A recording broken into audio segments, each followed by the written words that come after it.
Hello, my name is Peter Manser and I'm Head of Academies at Kreston Reeves.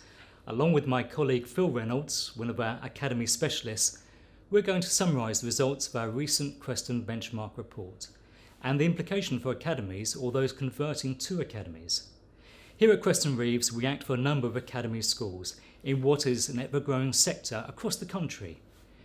It is clear that the academy and education sector will be facing some tough times ahead, as financial uncertainty is something many are facing either now or in the very near future. Kreston firm members across the UK have once again worked together to produce the Kreston Academies Annual Benchmark Report for 2016. The report now contains over 500 schools with around £4 billion worth of assets and almost £2 billion worth of income to be spent on educational purposes. With many of the participating schools in their fourth or fifth year following conversion, and nearly a quarter of our respondents being multi-academy trusts, there's a robust sample of primary, secondary trusts and multi-academy trusts, against which you can compare your own performance. Within this year's report, there are three key topics we think you will find of interest: economies of scale, variations in regional funding, salaries of head teachers and school business managers. Do multi-academy trusts bring economies of scale? The continued growth of multi-academy trusts has been many a topic for some time now, particularly because there's been much debate regarding any proof that schools operating as a multi-academy trust can make both financial and efficiency savings. One of the difficulties being that due to the mix of school types and sizes, it is not easy to identify such a pattern. However, within our data, there is sufficient evidence to prove that economies of scale can be realised. This has been evidenced in our report with primary-only multi-academy trusts, showing an annual cost saving of approximately £145 per pupil.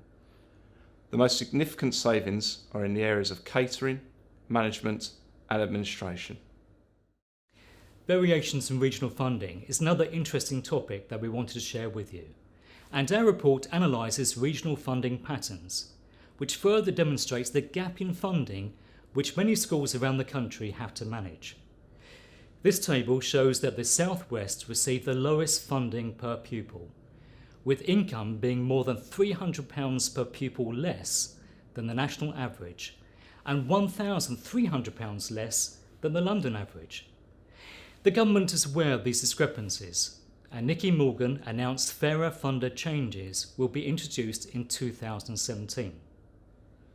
Unfortunately, this pending change will no doubt result in there being both winners and losers, and this may compound some of the issues faced from higher costs.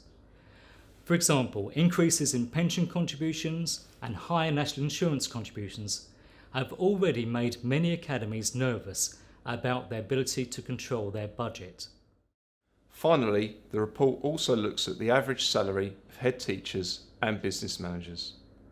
The report gives more detail on head teacher salaries than we can provide here, but as a headline, the average salaries for primary school heads increased by 4.5%, reducing the differential between primary and secondary schools heads.